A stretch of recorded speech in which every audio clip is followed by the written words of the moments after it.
네, 오늘 수요예배 가운데 올라오신 여러분 주님의 이름으로 환영하고 축복합니다. 무더위 가운데서도 정말 늘 수고하신 여러분들 주님께서 힘주시기를 간절히 소망합니다. 오늘도 시원한 은혜 하나님께서 충만하게 주시기를 소망합니다.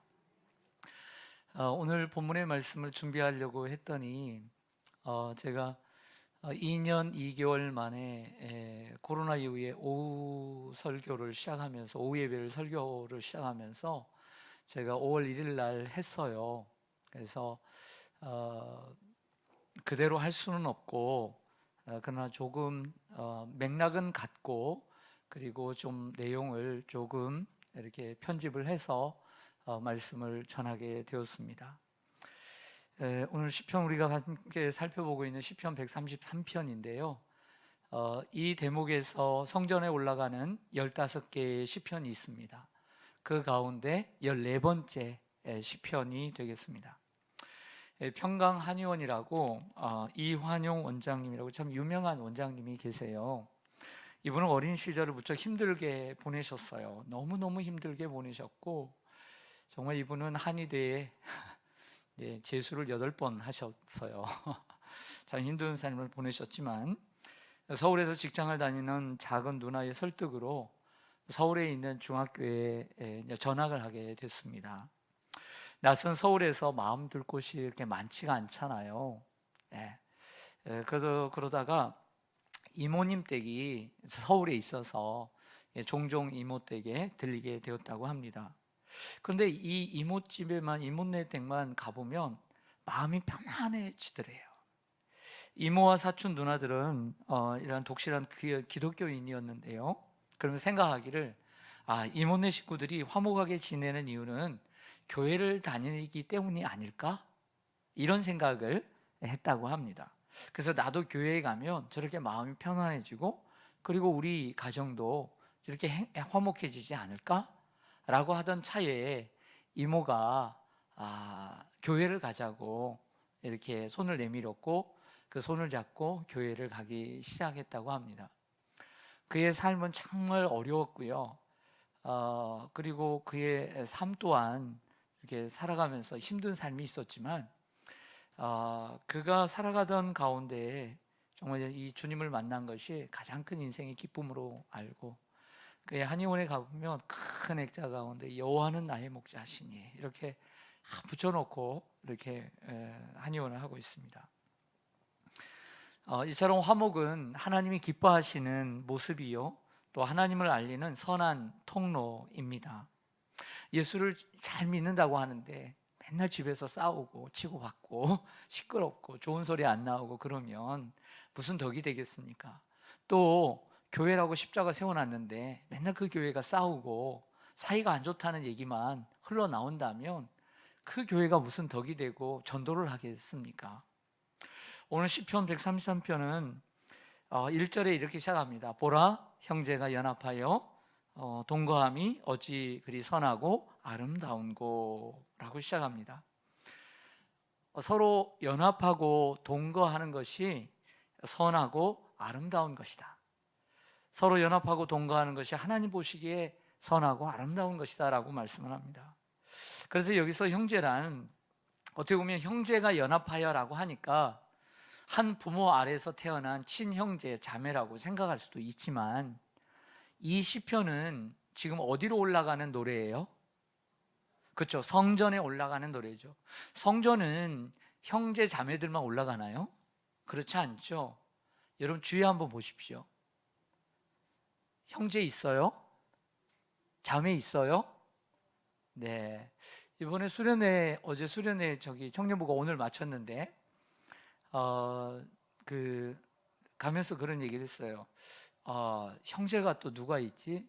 또 자매가 누구 있지? 생각보다 많지 않더라고요. 한 3가정 정도 있는 것 같아요. 근데 교회는 보면 친형제 자매만 올라오는 게 아니잖아요. 우리가 이처럼 다 같이 올라왔는데도 불구하고 한 부모 아래서 태어난 사람이 아니거든요. 그래서 여기에 형제란 믿음의 형제들로 보는 것이 타당하다.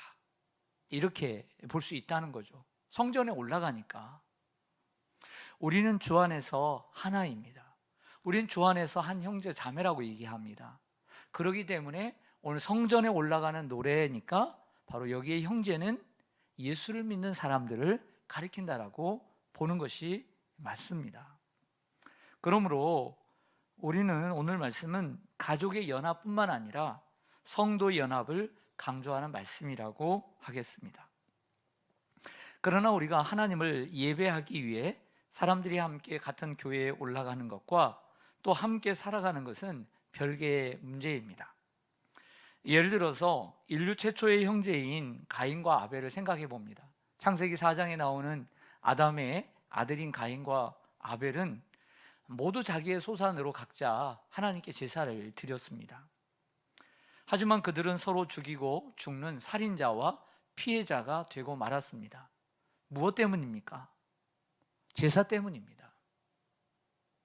제사가 나빴다는 것이 아니라 제사를 드리는 그의 태도와 제사 후에 그들의 생각이 나빴기 때문에 이런 결과를 낳았던 것입니다. 제사를 드릴 때는 모르지만 가인이 제사를 드리고 난 후에 분하여 안색이 변했습니다. 하나님께서 자기의 제사는 받지 않고 동생 아벨의 제사를 받았다는 이 생각 때문이었습니다. 결국 자신의 감정을 다스리지 못하고 동생 아벨을 들에서 쳐 죽였습니다. 똑같은 제사를 드렸는데도 제사 후에 그들은 서로 불화했고 이런 결말을 맞이했습니다. 이 말은 우리가 같은 예배를 드린다고 해서 똑같은 은혜를 받는 것이 아니고 누구는 은혜를 받을 수 있고 도리어 누구는 시험을 받을 수 있다는 얘기입니다. 그리고 같은 예배를 드린다고 해서 같은 생각을 갖는 것이 아님을 보여줍니다. 우리는 교회 생활을 하면서 또 예배를 드리면서 누구는 칭찬을 받을 수 있고 누구는 책망을 받을 수 있음을 또한 보여줍니다. 여러분, 성경은 교훈과 책망과 바르게 함과 의로 교육하기 위해 있는 것이지 항상 위로와 격려만 하기 위해서 있는 것은 아니기 때문입니다. 책망을 받는 것은 어느 누구나 그렇게 기분 좋은 일은 아닙니다. 하지만 그 일로 가인처럼 쓴 뿌리가 생기지 않도록 우리는 주의해야 합니다. 그러므로 쓴 뿌리는 연합을 방해하는 큰 원인이 될 수 있습니다. 쓴 뿌리를 가지면 안 되는 것입니다. 아브라함과 조카 롯을 생각해 봅니다. 아브라함은 그 100세까지 아들이 없었잖아요. 여기는 이스마엘이라고 하는 아들은 있었지만 그 하란 땅에서 가나안 땅으로 내려올 때 죽은 동생의 아들인 롯을 데리고 왔습니다.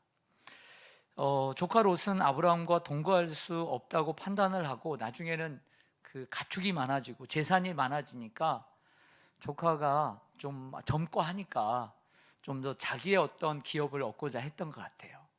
그래서 이 작은 아버지에게 작은 아버지에게 삼촌에게 뭐라고 얘기하냐면 우리가 좀 갈라서는 게 좋겠다라고 얘기를 하죠. 그러자 아브라함은 얘기합니다. 나를 떠나가라. 내가 좌하면 나는 우하고 내가 우하면 나는 좌할 것이다 라고 하면서 선택권을 먼저 롯에게 줍니다.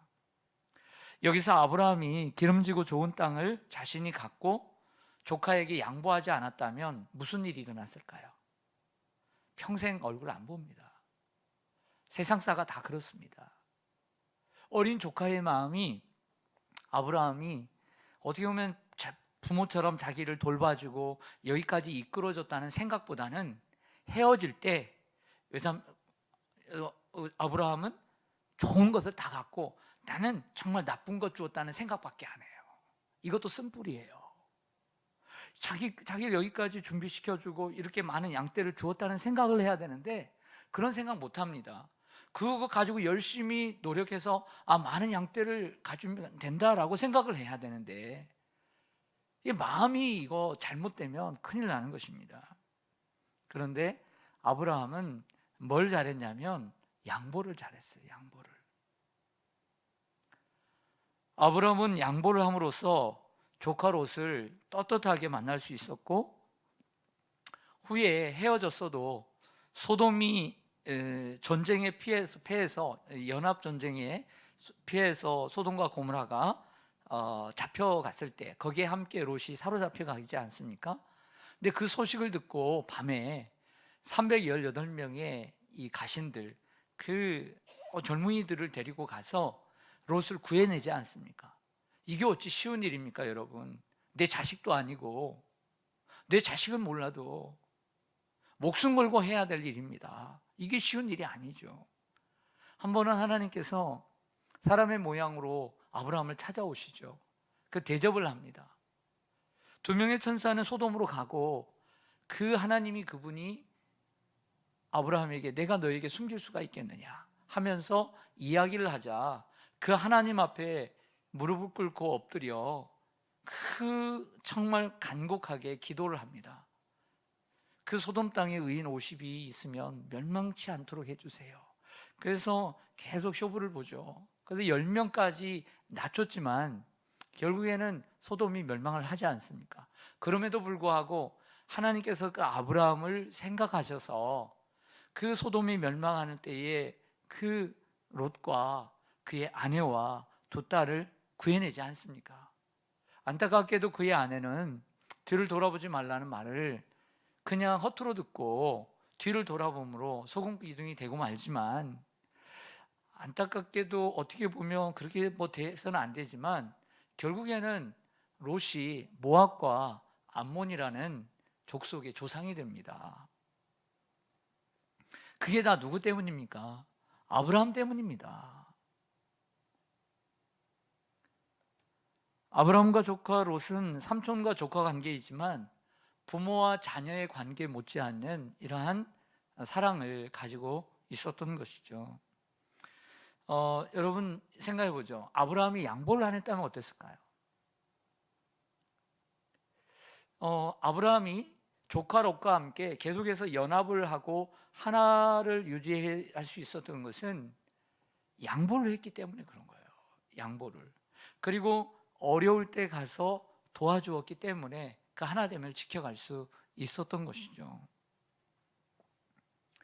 여러분, 우리 교회 안에서도요, 필요한 것 가운데 많은 것이 있죠.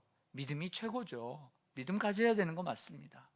그런데 우리가 함께 살아가면서 양보해야 될 것들이 생각보다 많습니다. 또 우리가 하나됨을 지켜가기 위해서 양보해야 될 게 많습니다. 가정은 물론입니다. 가정은 물론이죠. 가족끼리도 사실 양보해야 될 게 많이 있습니다. 양보하지 않는 사람이라면 분명히 어떤 한 사람은 고통을 받고 죽을 똥 살 똥 인내하며 살고 있을 것입니다. 그 황연헌 집사님이 쓰신 그 책에서 입장 차이라는 글을 제가 한번 가져와 봤습니다. 5월 1일 날 설교했던 거 똑같이 하면 안 되니까. 네. 자, 입장 차이 따라하겠습니다. 입장 차이 한번 들어보십시오. 네, 웃으시면 됩니다. 남의 딸이 애인이 많으면 여러분 어떻게 생각이 들까요? 행실이 나쁘다고 생각을 해요. 근데 내 딸이 애인이 많아. 그럼 어떻게 생각하죠? 인기가 좋아서. 네. 남이 학교를 자주 찾는 것을 치맛바람 때문이라고 생각을 하는데, 내가 학교를 자주 찾으면 뭐라고 생각합니까? 교육열이 높아서 그래요. 며느리에게는 시집 풍속을 따라야 한다고 하고, 딸에게는 시집가도 자기 생활을 가져야 한다고 교육을 시킵니다. 며느리가 친정 부모한테 용돈을 주는 것은 남편 몰래 돈을 빼돌리는 것이고, 딸이 친정 부모에게 용돈 주는 것은 길러준 데 대한 보답이라고 생각합니다. 며느리는 남편에게 쥐어 살아야 하고, 그리고 내 딸은 남편을 휘어잡고 살아야 된다고 생각을 합니다.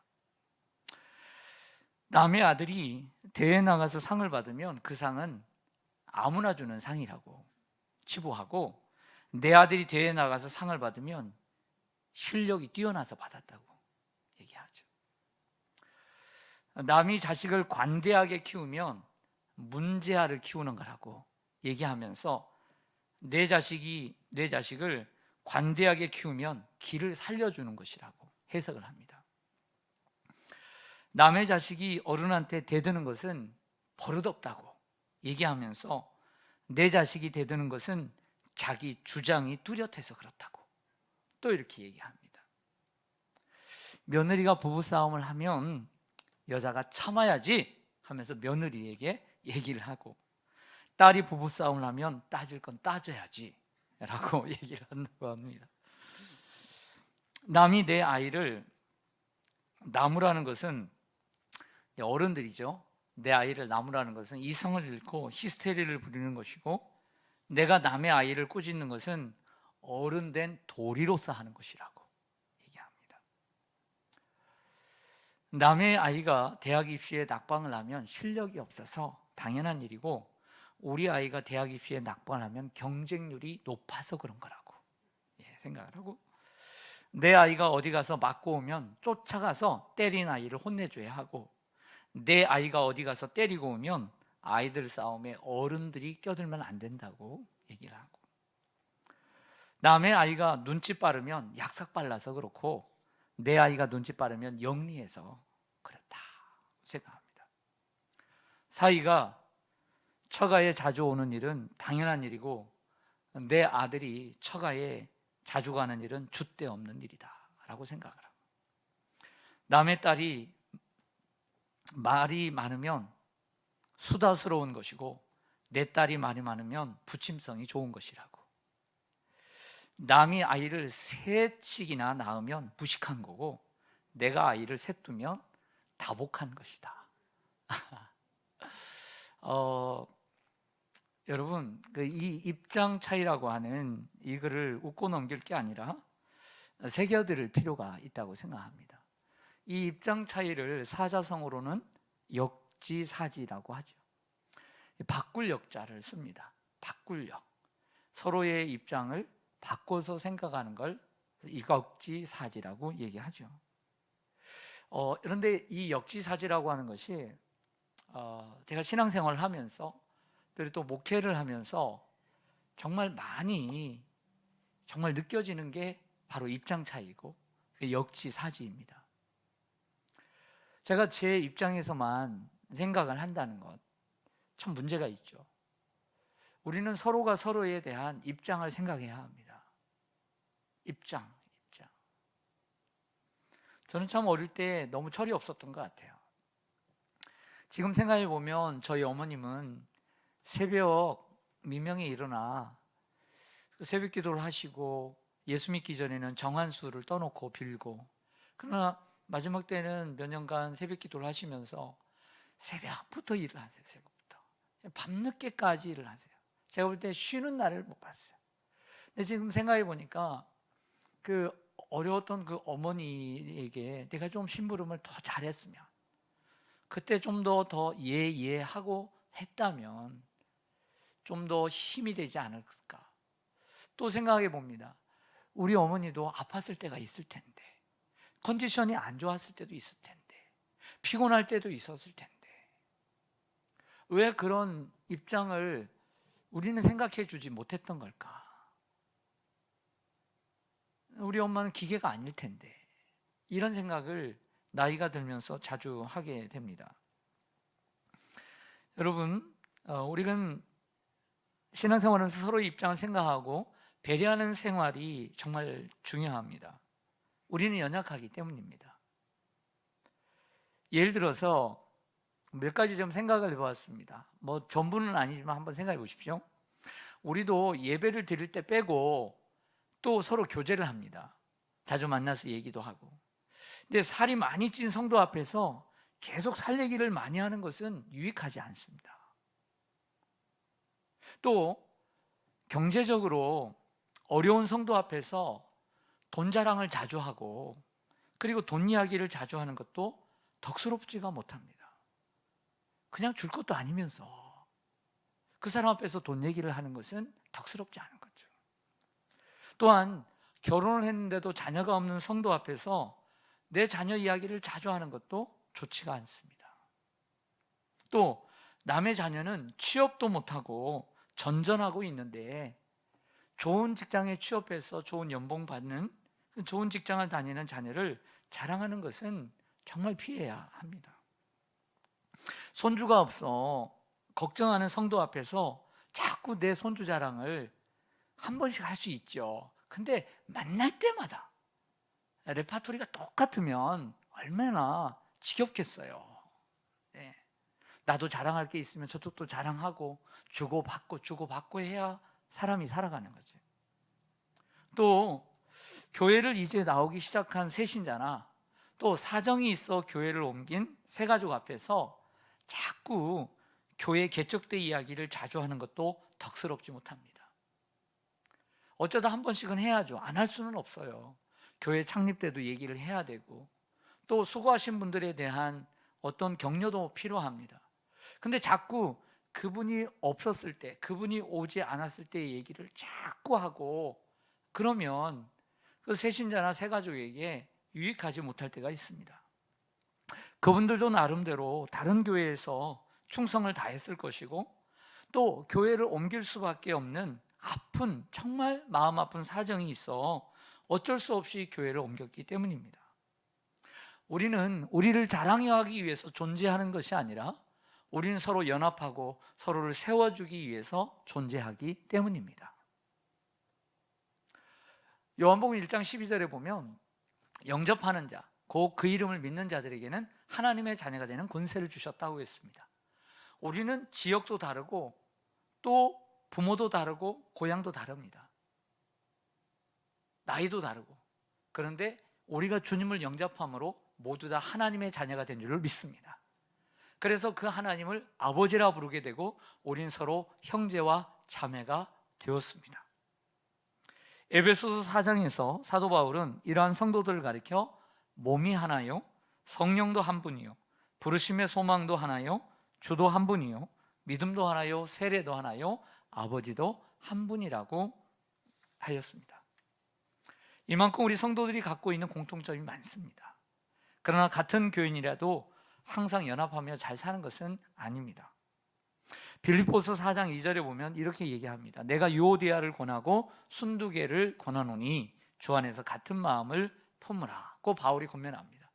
무슨 얘기냐면 빌립보 교회는 사도 바울이 정말 애착을 가지고 있는, 정말 사랑하는, 그래서 하나님이 내가 너희를 사랑하는 것을 하나님이 알고 계신다, 또 너희들은 나의 기쁨이요 나의 면류관이다 라고까지 얘기했지만 그렇게 사랑하는 교회에도 정말 이렇게 갈등하고 미워하는 이러한 성도가 있었음을 보여줍니다. 그리고 이때 당시에 서신은 회람 서신입니다. 한 교회만 둘러보는 것이 아니라 이 교회 저 교회 다 이렇게 돌려서 보고 아니면 대필해서 또 보고 복사해서 보고 그래야 되는 곳인데, 아니 만약 이 이름을 어떻게 보면 얼마나 개인적으로 좀 자존심도 상하고 그러겠습니까? 나를 알지 못하는 사람들이 내 이름을 알고 그러면. 그러나 사도 바울이 그들의 이름을 쓸 정도로 어떻게 보면 교회를 위협하고 있었던, 그리고 사태가 심각했기 때문에 그렇게 그들의 이름을 거론했던 것입니다. 그렇게 생각지 않으십니까?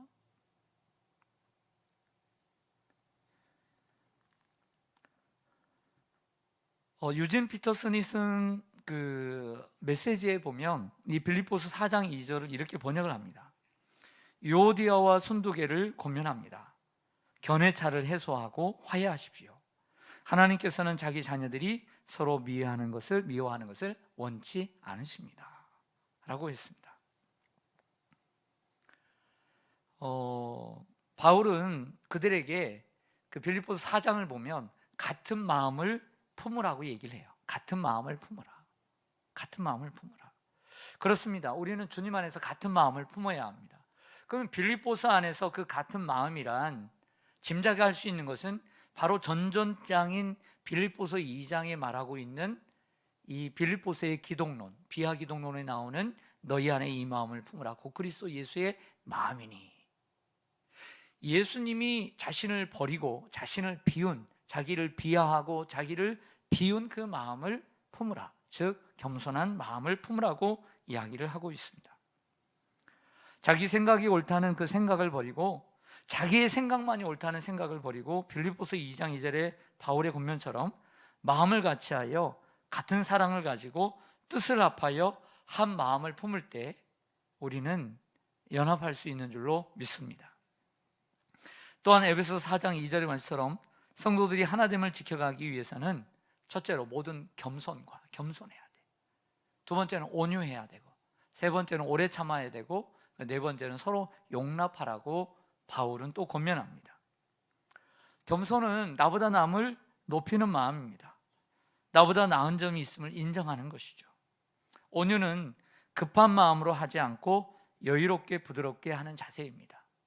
그래서 역지사지는 뭐냐면, 당장에 뭘 얘기하고 싶고 당장에 뭐 하고 싶지만 상대방의 입장에서 사정이 있겠지, 뭐 이유가 있을 거야 라고 생각하고 참아주는 겁니다.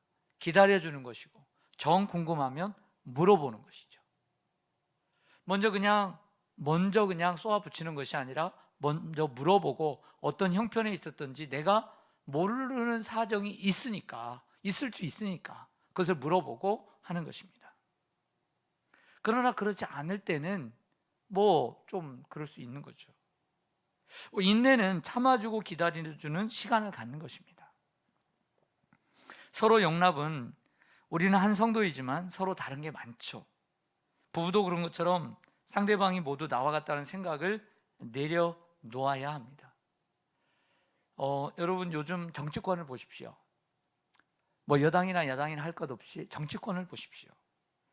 서로 누르지 못해서, 서로 잡아먹지 못해서 안달이지 않습니까? 그곳에 겸손이 있습니까? 그곳에 온유가 있습니까? 그곳에 오래 참음이 있습니까? 그곳에 서로 용납하는 것이 있던가요? 없으니까 연합을 못하는 겁니다. 우리는 그리스도의 마음을 품고 그러한 노력을 해야 합니다. 연합하는 것입니다.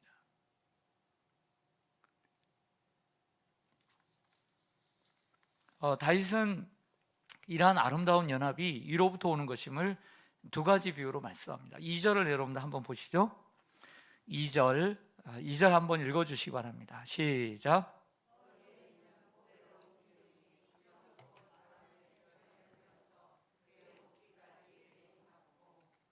아멘.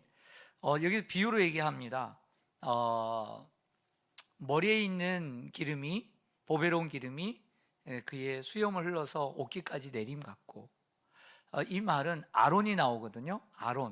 아론은 최초의 누구죠? 아론은 최초가 붙을 수 있는 닉네임이 있습니다. 대제사장입니다. 최초의 대제사장입니다. 그전엔 대제사장이 없었어요. 성막이 세워지고 하나님을 예배하는 제사장 가운데 우두머리가 대제사장입니다. 최초의 대제사장을 하나님이 세우실 때 모세에게 그 머리에 감람, 올리브유를 붓게 했습니다. 조금 부은 게 아니라 많이 부었어요. 많이 부어야 흘러내리죠. 조금 부어야 되겠습니까? 많이 부으니까 머리에 흐르고 수염에 흘러 옷깃까지 내리게 되어서 흠뻑 적시게 되고, 그리고 바닥까지 적시게 되었습니다. 그리고 제사장 옷을 입혀서 그의 가슴에 있는 12개의 이 보석의 흉패에 붙이게 되었습니다. 이 흉패는 판결 흉패이기도 하지만 각 보석마다 이스라엘의 12지파의 이름을 새겨 놓았습니다. 사실 이스라엘의 역사를 보면 하나 될 때도 있었지만 얼마나 정말 싸우고 그런지 몰라요. 여러분들 유다 지파와 베냐민, 사울과 그 유다 지파를 보십시오. 정말 죽이지 못해서 안달했고요. 여러분들 사사기의 끝을 가보십시오. 한 족속이 완전히 멸절하기까지 서로 싸웠어요. 하나 되지 못한 민족이었습니다. 그런데 그들이 연합하기 위해서는 뭐가 필요하느냐? 성령의 기름 부음이 필요함을 우리에게 보여줍니다. 우리가 서로 하나 되고 연합하기 위해서는 우리의 힘으로는 할 수 없습니다. 사람이 노력한다고 되는 것도 아니고요. 우리가 정신 바짝 차리자, 우리 하나 되자, 우리 마음을 모으자, 우리 원팀이 되자 한다고 되는 게 아니에요. 사람은요, 그런 마음도 한때예요. 나중에 돈 문제, 물질 문제, 자리 문제, 지위 문제 생기면요, 그거 꽝입니다. 사라지는 게 사람이에요. 초대교회가 그런 것처럼 우리가 하나 되고 연합할 수 있는 길은 성령의 기름 부음이 있어야 돼요. 교회는 성령의 기름 부음이 충만할 때 하나가 될 수 있는 거예요.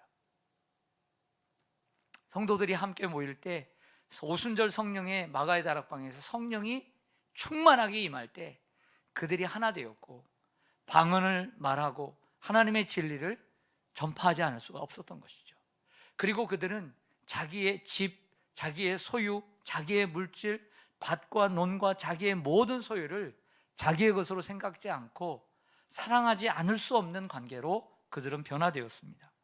이것은 오직 성령의 충만함을 그들이 입었기 때문인 줄 믿습니다.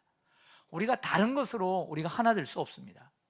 성령 충만해야 합니다. 그것도 적당하게 아니라 흠뻑 머리에서부터 그리고 수염까지 옷깃까지 저 바닥까지 적실 정도로 성령의 기름 부음을 충만하게 받을 때 우리는 하나 될 수 있는 줄로 믿습니다.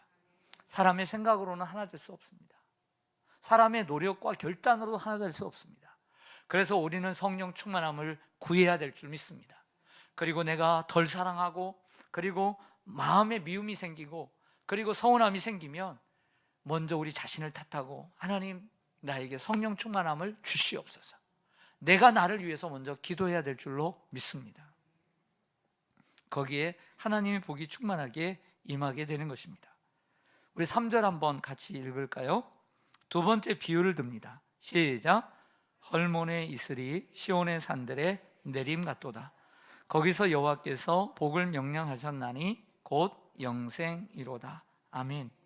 첫 번째 비유는 보배로운 기름, 즉 대제사장 아론에게 기름 붓는 보배로운 기름이었고요. 두 번째 비유는 헐몬의 이슬입니다. 기름과 이슬. 잘 아시는 대로 헐몬 산은 이스라엘에서 최북단에 있는 가장 높은 산이고 얼마나 높은지 2814m입니다. 눈이 녹지 않습니다. 그래서 항상 눈이 있어서 만년설이고 거기서 물이 흘러내려서 메롬이라는 호수로, 그리고 더 내려와 갈릴리라고 하는 호수로, 그리고 갈릴리에서는 요단강으로 쭉 남북으로 흐르게 되고 나중에는 사해 바다까지 이르게 되는 이러한 출처가 바로 그곳이 바로 헐몬산입니다. 그런데 이러한 물은 이스라엘의 식수원으로 사용되고 농작물을 키우는 데 쓰이게 되죠. 이 헐몬산은 때로 공기가 지나가다가 그 높은 산에 부딪혀서 이슬로 내리게 됩니다. 비가 오지 않은 때라도 이슬로 흘러내리게 되죠. 그래서 사람들을 먹이고 식물을 키우는 소중한 식수원 그리고 수자원의 역할을 하게 됩니다.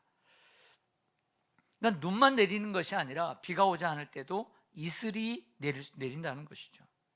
그런데 무엇을 보면서 이런 축복을 얘기했냐면 형제가 연합하여 동거하는 것을 보고 이런 축복을 이야기하고 있다는 것이죠.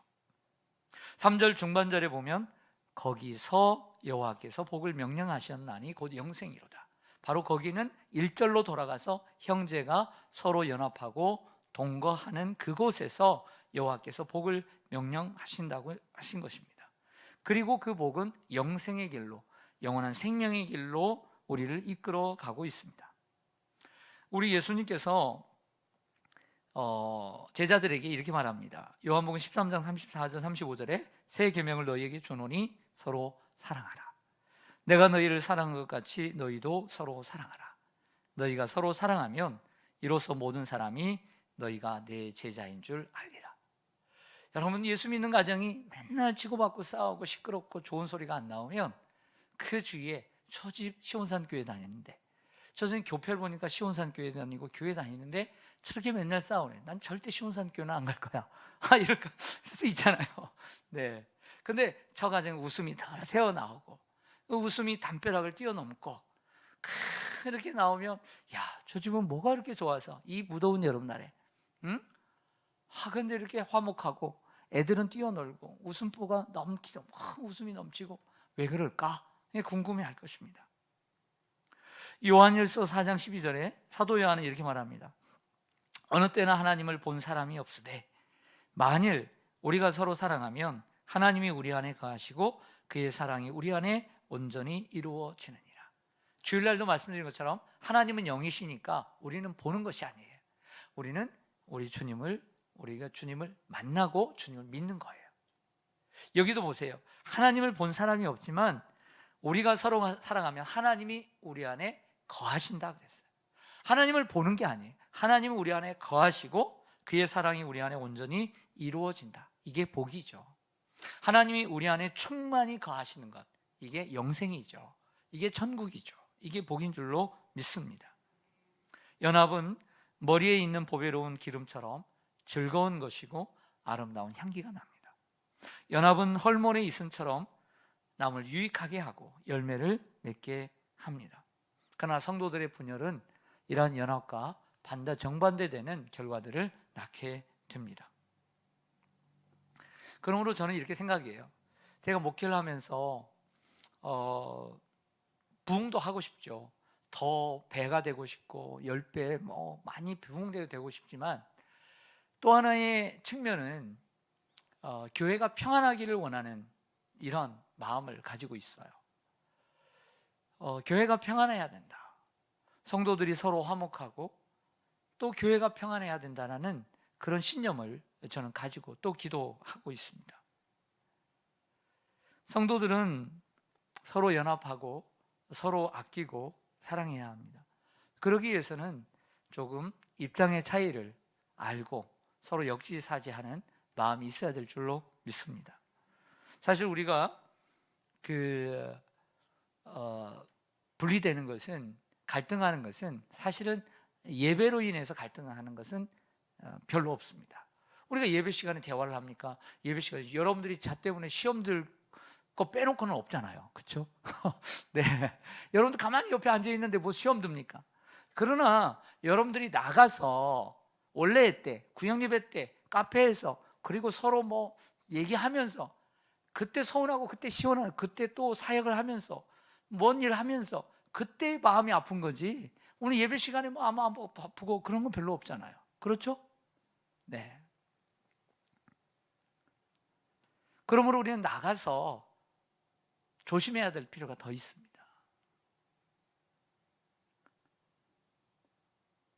아무 일이든지 다툼과 허용으로 하지 말고 또 서로 친절하게 하며 또 불쌍히 여기며 서로 용서하기를 하나님이 그리스도 안에서 우리를 용서하신 것 같이 아름다운 연합을 이루어서 하나님의 복을 경험하는 또 교회와 성도가 되기를 주님의 이름으로 축원합니다. 불행하고 그리고 늘 싸워서 늘 여러분들 불행하고 싶으세요? 여러분들 연합하면요 그 연합 속에서 샘물이 콸콸콸콸콸 흘러나와요. 그리고 연합하면 거기서 열매가 맺혀져요. 그 생수를 마시고 그 열매를 따먹고 살고 싶으세요? 아니면 그 분열 속에서 고통하며 아파하며 열매도 없고 고통하며 계속 살고 싶으세요? 여러분 연합하고 하나 되시길 바랍니다. 기도하겠습니다.